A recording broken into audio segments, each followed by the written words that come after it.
नमस्कार, मैं हनुमान पूनिया और आप देख रहे हैं अपनी न्यूज़। 1962 के बाद ऐसा पहली बार हुआ है कि भारत और चीन के बीच इतनी बड़ी झड़प हुई है जिसके अंदर भारत के 20 सैनिक शहीद हो गए हैं। वहीं चीन के भी काफ़ी सैनिक शहीद होने की बात सामने आ रही है मीडिया के माध्यम से। तो चीन के अंदर किस तरह का माहौल है और वहाँ पर जो बॉर्डर है वहाँ क्या माहौल है, ये एक देखने और सोचने और समझने की बात है। लेकिन 1962 के युद्ध के दौरान एक बड़ी उपलब्धि लुदेसर गांव, जो कि सिरसा जिला का गांव है, वहां के लोगों की एक बड़ी उपलब्धि है और वो ये है कि यहां पर 48 सैनिक उस टाइम गांव के थे जो कि 1962 के भारत चीन युद्ध के अंदर हिस्सा लिया था। और उसका प्रमाण ये आप देख सकते हैं, यहाँ पर शहीदी स्मारक बना हुआ है और इस पे ये सुनहरे अक्षरों में अंकित है कि दूसरे विश्व युद्ध के अंदर भी गांव के अंदर से 101 फौजी थे। वहीं भारत और चीन के युद्ध के दौरान भी 48 फौजियों ने हिस्सा लिया था। इसके अलावा और भी जो पाकिस्तान के साथ जो युद्ध हुए हैं उनके अंदर भी यहाँ के लोगों ने खूब हिस्सेदारी रही है। लेकिन अब जो मुद्दा चल रहा है चीन का, तो चीन के साथ किस तरह का माहौल है ये एक देखने वाली बात है। लेकिन जो यहाँ के सैनिक है, हालांकि जिन्होंने हिस्सा लिया था वो अब एक भी सैनिक यहाँ पर नहीं है, मौजूद नहीं है, सभी का देहांत हो चुका है। 48 फौजियों ने यहाँ पर इस गांव के अंदर जन्म लिया और उन्होंने भारत और चीन के युद्ध के दौरान अपनी प्रस्तुति वहाँ पर दी थी। तो अब उनके जो वंशज हैं, उनके गाँव के जो बुजुर्ग हैं और जो पूर्व सैनिक हैं वो हमारे साथ हैं, गाँव के जनप्रतिनिधि भी हमारे साथ हैं। उनसे हम बात करेंगे कि उन्होंने जो विश्व युद्ध हुआ था और उसके बाद भारत और पाकिस्तान और भारत और चीन का जो युद्ध हुआ था, उनकी जो घटनाएं हैं उनके जुबानी उन्होंने सुनी हुई है, तो उनसे हम रूबरू करवाएंगे। उनसे हम पूछेंगे कि किस तरह से क्या माहौल है। और कुछ सैनिक पूर्व सैनिक जो हमारे साथ हैं उनसे भी हम पूछेंगे कि वहाँ पर लद्दाख के अंदर किस तरह का माहौल है, कितनी वहाँ पर दिक्कतें आती है सैनिकों को। तो ये तमाम चर्चाएँ आज हम करेंगे लुदेसर गाँव के अंदर। यहाँ पर शहीदी स्मारक पर यहाँ पर हम पहुँचे हुए हैं। नमस्कार जी। नमस्कार जी। भाई साहब, ये अब चीन के साथ एक झड़प हुई है और 20 सैनिक हमारे शहीद हो चुके हैं, तो इसके बारे में क्या कहना है? वहाँ का माहौल आपने देखा है, तो किस तरह का माहौल है लद्दाख में? जो झड़प हुई है चीन के साथ, ये तो बहुत माड़ी बात हुई है। इसके बाद में, क्योंकि चीन हमेशा धोखेबाज है, पहले भी इसने यही नारा लगाया था। तो हमारे जवान जो 62 के अंदर थे उन्होंने यही बताया था कि हिंदी चीनी भाई भाई करके नारा लगाते लगाते और हमला कर देते थे। ये बात बताऊँगा आपको। तो मैं मुखराम सिपाही और मैं सन 63 में भर्ती हुआ। 63 के बाद में मैं 65 की लड़ाई में मैं था। उड़ी से लेकर 6 महीने तक पाकिस्तान में ही रहा, लाहौर के पास अशोकल नहर के पास कोटा गांव में। उसके बाद में मैं वहाँ से जो युद्ध विराम हो गया, उसके बाद में मैं लद्दाख चले गया था। तो लद्दाख में सन 68 से लेकर 69 तक वहाँ रहे। तो लद्दाख का एरिया इतना डेंजर है कि अब मैं बयान नहीं कर सकता। तो वहाँ एक बार इंदिरा जी और प्रकाश सिंह बादल, पंजाब का मुख्यमंत्री, वो दोनों वहाँ गए थे। तो उन्होंने देख के हमारे फौजियों से वाई वाई करते थके नहीं। बोले धन्य है फौजियों को जो ऐसे खतरनाक एरिया के अंदर देश की रक्षा कर रहे हैं। इतना डेंजर और इतना खतरनाक एरिया है, और सर्दियों में तो पूछो मत। तो दुर्भग तक हम गए हुए हैं, नक्शे में आ रहा है, अखबार में भी। तो वहाँ मतलब है उस टाइम में, हमारे टाइम में हवाई अड्डा बनता था। उस टाइम हवाई अड्डा और ऐसे टेम्परेरी बनाया था। तो कई एक बार तो जहाज़ उतारे, जेरिकन होता है ना, पिकअप मटेरियल होता है ना पीएम में, जो राशन और अगड़ा का पकड़ा जो तेल के जेरिकन होता है, जेरिकन बिछाकर ऊपर हेलीकॉप्टर उतारा था वहाँ पर। उसके बाद में वहाँ ग्राउंड बना दिया। तो वहाँ का एरिया इतना खतरनाक है, बाई एयर जो छुट्टी आया करते थे और बहुत ही खतरनाक है। 2 साल से ज़्यादा वहाँ नहीं रह करते। उसके बाद में 2 साल के बाद में मैं 71 में डिब्रूगढ़ आ गया, आसाम में। और वहाँ फिर वो 71 की लड़ाई हुई, वो हमारे पास ही थी, उसके भी मैं हुआ था। तो मैं 65 की लड़ाई 1965 और 1971 की लड़ाई में मैं था जी। नहीं, इसके अलावा आपने कहा कि 2 साल आप वहाँ रहे थे, तो उस 2 साल के दौरान कहीं कोई झड़प या किसी तरह की कोई हिंसा वहाँ पर चीनी सैनिकों की तरफ से भारतीय सैनिकों के साथ हुई हो? ना, वो नहीं हुई जी। उस टाइम कोई झड़प नहीं हुई थी, हमारे टाइम में कोई झड़प नहीं हुई। वैसे हफ्ते में 1 बार 2 बार मिलने भाई आया करते थे, तो उस टाइम। और मैं बीच में सन 66 में सिक्किम में गंटों के पास छांगो झील के पास, वहाँ चीन के बॉर्डर पर, वहाँ और भी रहा मैं कुछ दिन तक। वहाँ भी बहुत ख़तरनाक एरिया है, जैसे लद्दाख जैसा ही एरिया है वहाँ पर। मतलब बहुत हाइट है, 18,000 फुट हाइट के मैं वहाँ रहे थे। तो बिल्कुल ये बता रहे हैं कि इन्होंने 1965 और 71 के युद्ध के अंदर ये शामिल रहे हैं, लेकिन इन्होंने यह भी बताया है कि चीनी बॉर्डर पर भी उन्होंने काफ़ी समय व्यतीत किया है और वहाँ के जो प्राकृतिक जो स्थिति है, जो हालात हैं, उसके बारे में भी ये हमें बता रहे हैं कि काफ़ी दुर्गम एरिया है, काफ़ी ज़्यादा विकट परिस्थितियों के अंदर सैनिकों को वहाँ पर रहना पड़ता है और साथ ही साथ उनको देश की रक्षा भी करनी होती है अपना खुद का जीवन बचाकर। तो ये एक बड़ी चुनौती और विकट परिस्थिति की बात है कि इस तरह के हालात वहाँ पर है और इसके बावजूद देश की रक्षा के लिए हमारे सैनिक वहाँ पर मौजूद रहते हैं। तो कुछ और ग्रामीण हमारे साथ हैं, उनसे भी हम बात करते हैं। कुछ पूर्व सैनिक हैं कि किस तरह से मानते हैं कि ये जो झड़प हुई है इसके बाद में किस तरह का क्या समाधान होना चाहिए इस चीज़ का। तो ये और भी कुछ सैनिक हैं, उनसे हम बात करते हैं। हाँ जी साहब, क्या नाम है आपका? मैं सूबेदार major Khushhal Singh, 2nd mechanised, royal Jat. जी सर, अब ये जो चीन के साथ जो झड़प हुई है, तो इसके बारे में क्या मानना है आपका कि ये जो झड़प है ये पहली बार ऐसा हुआ है या फिर चीन की तरफ से पहले भी ऐसी कोई गुस्ताखी हुई है? जब आप सेना में थे उस टाइम का क्या माहौल था? सबसे पहले तो जो अभी ये वारदात हुई है, जो हमारे देश के 20 जवान शहीद हुए हैं, मैं सबसे पहले उनको व उनके परिवार को हार्दिक नमन करता हूं। और आज इस देश की स्थिति ये है कि चाइना हमेशा से ही हमारे खिलाफ रहा है, बोलता कुछ है और करता कुछ है। हिंदी भाई चीनी चीनी कहता है पर लेकिन पीछे से वार करता है। मेरा तो यही कहना है कि युद्ध ही एक मतलब फैसला नहीं है, दूसरी और बहुत सी चीज़ें ऐसी है जिस के आधार पर चीनियों को मतलब हम सबक सिखा सकते हैं। जैसे कि सबसे पहले जो चीनी सामान है उसका हमने छोटे से लेकर बड़े तक को बायकॉट करना चाहिए। चाहे चीन का कोई भी आइटम हो, बिजली का आइटम हो, चाहे कोई ये आजकल सोशल मीडिया है, टिकटॉक है और है दूसरा है इसके ऊपर। और दूसरा मतलब राजनीतिक तौर के ऊपर भी मतलब उसके ऊपर आर्थिक प्रतिबंध लगाना चाहिए और ये मतलब रणनीति अपनानी चाहिए। दूसरा ये रहा कि सेना को भी उस हालात के अंदर पूरी छूट देनी चाहिए। जो उधर मौके के कमांडर है उनके हाथ के अंदर पावर होना चाहिए, न कि दिल्ली आर्मी हेडक्वार्टर या राजनेताओं से परमिशन लेनी पड़े। इससे क्या है कि उस टाइम अगर हम फैसला लेंगे तो उस टाइम उसका अनुकूल जवाब मिल सकता है। दिल्ली से परमिशन लेते लेते जैसे अभी हमारे सैनिक शहीद हुए हैं, इसी प्रकार से होते रहेंगे।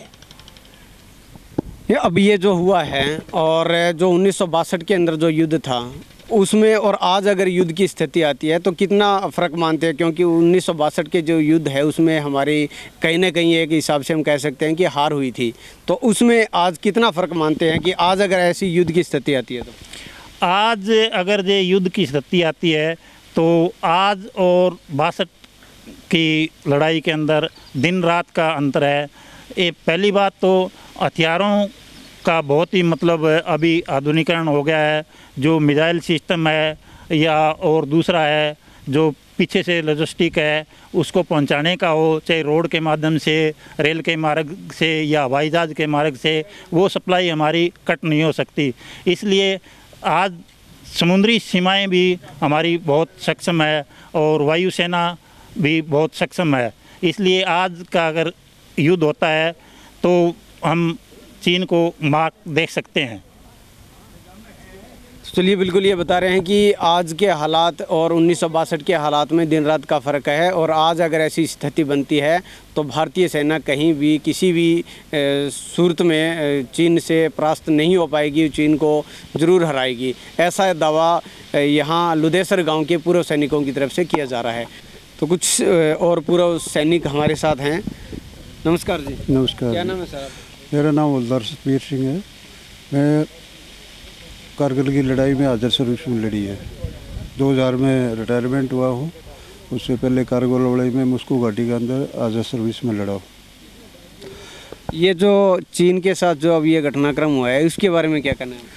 उसके बारे में बहुत गलत किया है चीन ने, जो अंदर घुसकर बैठे हैं और अपने आदमियों को डेड किया है, तो वो भी बहुत गलत नीति है उनकी।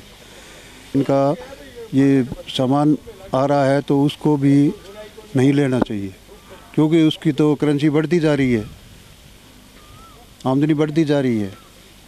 हम ही बढ़ाने वाले हैं, और हमारे ऊपर भी वो उल्टा सैनिकों को शहीद किया है, जो 20 जवान शहीद हुए हैं। तो गांव के युवा संजय लुदेसर हमारे साथ हैं, जिनके पिताजी भारतीय सेना में रह चुके हैं और जिनके दादाजी भी भारत के अंदर स्वतंत्रता सेनानियों के अंदर वो शामिल थे। तो उनसे हम बात करते हैं कि अब ये जो हालात बने हुए हैं चीन और भारत के बीच के, तो उसके बारे में इनका क्या कहना है? जी, जो भी तनाव बना हुआ है वो बहुत ही गलत है। दोनों देशों की अर्थव्यवस्था भी फर्क पड़ेगा, और आर्थिक संकट के कारण जो ये कोरोना के कारण आर्थिक संकट से जो ये भुखमरी जैसी हालात हो गई है मजदूरों वाली, इससे भी आर्थिक संकट देश में और पैदा होगा। तो इस तरह के युद्ध ना हो, वार्तालाप से ही समाधान हो तो बहुत बढ़िया रहेगा। अब जो ये हरकत की है, और 1962 के अंदर भारत की हार हो गई थी चीन के साथ जो युद्ध हुआ था, तो उसमें और आज में कितना फ़र्क मानते हैं? अगर आज ऐसी नौबत आती है तो क्या मानते हैं आप? नहीं, हार का तो ऐसी बात नहीं, हार नहीं हो सकती। हमारे जो सैनिक है उनके अंदर आत्मविश्वास और जज्बा बहुत है, और हार कहीं भी हो ही नहीं सकती। और हमारे सैनिकों के कारण यह सारा सिस्टम चल रहा है, और वो अपने जज्बे से लड़ रहे हैं, तो हार हो ही नहीं सकती। हरियाणा का भारतीय सेना के अंदर बहुत योगदान है, और उनके अंदर सबसे ज़्यादा जज्बा है, हार हो ही नहीं सकती।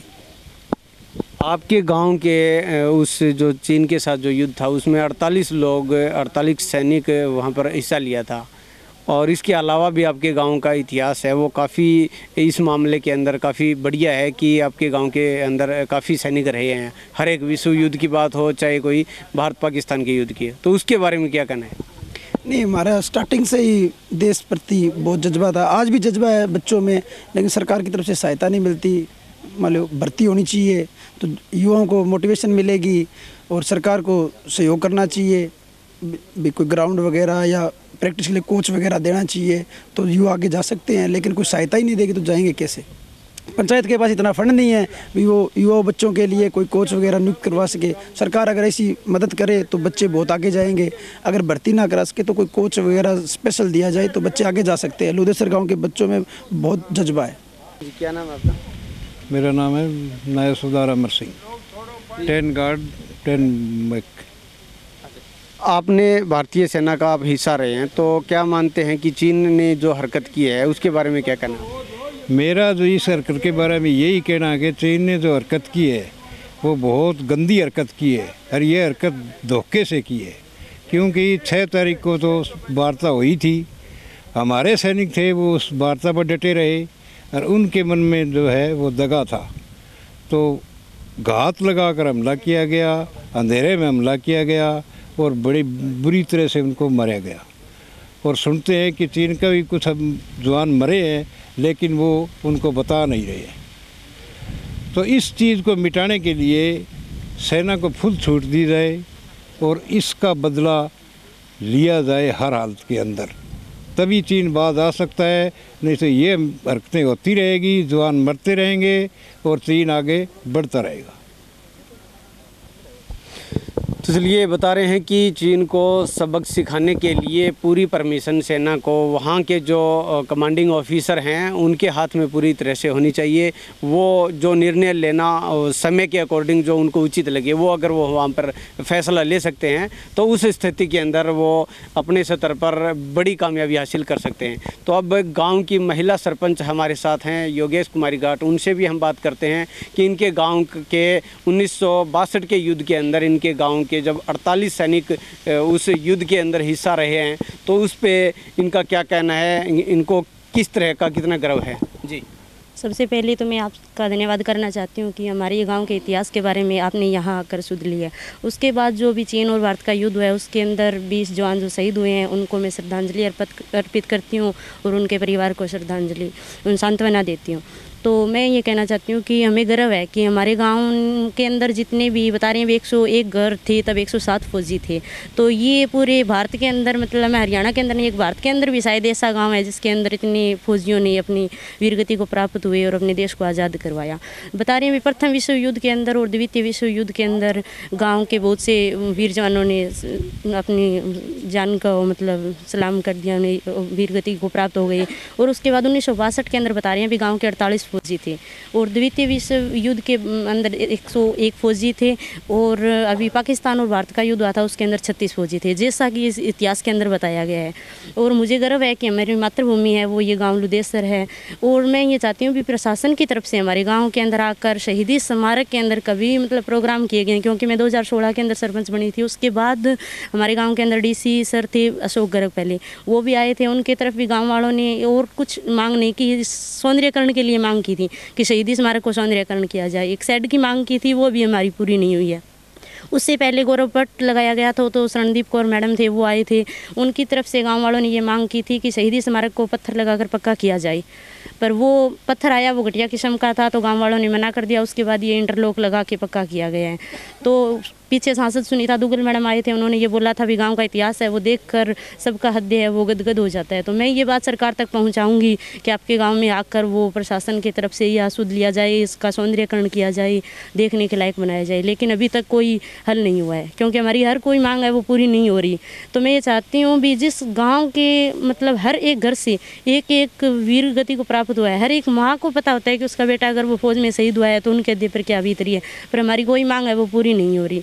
तो अभी जो युद्ध हुआ है ये देख के ये लगता है कि जो अभी पीछे युद्ध हुआ था इसके अंदर मेरे गांव से कितने फौजी थे, तो वो बात अब पहले वाला इतिहास जब याद आ जाता है, जब पीछे की कोई बात अब नई ताज़ा होती है। तो मैं चाहती हूँ भी मेरे गांव के अंदर हर प्रकार हर सुविधा जो मिलनी चाहिए, जो पीछे से इतने इतिहास को देखकर ये गौरवमय इतिहास है। हम सभी ग्रामवासियों को गर्व है कि पूरे हरियाणा के अंदर या भारत के अंदर मेरा गाँव है वो एक ऐसा गाँव है जिसके अंदर सबसे ज़्यादा फौजी थे। बिल्कुल ये अपने गांव पर गर्व है और हो भी क्यों ना, क्योंकि एक गांव के अंदर जब 1962 का भारत और चीन का युद्ध होता है तो उसमें 48 फौजी हिस्सा लेते हैं। लेकिन उनको गिला इस बात की भी है कि प्रशासन और सरकार की तरफ से आज इनके गांव के जो इतिहास है उस इतिहास के अनुरूप कोई भी यहाँ पर काम नहीं हो पा रहा है, जिसके अंदर चाहे बात इस शहीदी स्मारक के सौंदर्यकरण की हो या फिर इसके अलावा गाँव वालों की एक ये भी मांग थी कि पहले इनके गाँव के अंदर यहाँ पर सेना की भर्ती हुआ करती थी, लेकिन वो लगभग 30 साल से वो बंद है। तो वो भी इनकी कई बार राजनेताओं से भी ये मिल चुके हैं, उनसे बातचीत करके उनसे विनती की है कि उनके गांव में फिर से अगर सेना की भर्ती शुरू होती है तो वो जो जज्बा भारत की आज़ादी से पहले और आज़ादी के बाद तक जो था वो जज्बा दोबारा से इस गाँव के अंदर कायम हो सके और दोबारा से इस गाँव के युवा जो वो सेना में ज़्यादा से ज़्यादा संख्या में पहुँच सके, ऐसी इनकी कहना है कि अगर ये ऐसा हो जाता है तो गाँव के लोग आज भी उनके अंदर जो देश प्रेम की भावना है वो आज भी कम नहीं हुई है। पूरे लुदेसर गांव का इतिहास ग्रामीणों ने बताया। यहाँ पर जो शहीदी स्मारक बना हुआ है यहाँ पर भी सुनहरे अक्षरों में यहाँ पर ये अंकित है कि इनके गांव का किस तरह से क्या सहयोग देश की सेवा और सेना के लिए इन्होंने क्या कुछ किया। ये तमाम चर्चा ग्रामीणों ने भी की है, पूर्व सैनिकों ने की है, पूर्व सैनिकों के जो वंशज हैं उन्होंने भी बताया है। ग्राम पंचायत की तरफ से भी उन्होंने कुछ शिकायतें जो प्रशासन और सरकार से है वो भी इन्होंने बताई है। इस गाँव के अंदर आज इतने बुरे हालात हैं इस चीज़ में कि शहीदी स्मारक की बात करें, चाहे पुराना जो इतिहास है उसको अगर बुलाने की बात करें तो ये काफ़ी ज़्यादा हो रहा है। तो ऐसे में प्रशासन को चाहिए, सरकार को चाहिए कि इस गांव की सुध लेकर और वो जो इतिहास जिस हिसाब से बनाया हुआ है उस इतिहास को हमेशा के लिए संजोए रखने के लिए इस तरह के जो गांव के लोगों की तरफ से, जो ग्राम पंचायत की तरफ से जो उम्मीद बनी हुई है वो पूरी हो, ताकि ये इतिहास जो है वो दोबारा से यहाँ पर दोहराया जा सके। कैमरा सहयोगी संदीप वर्मा के साथ हनुमान पूनिया।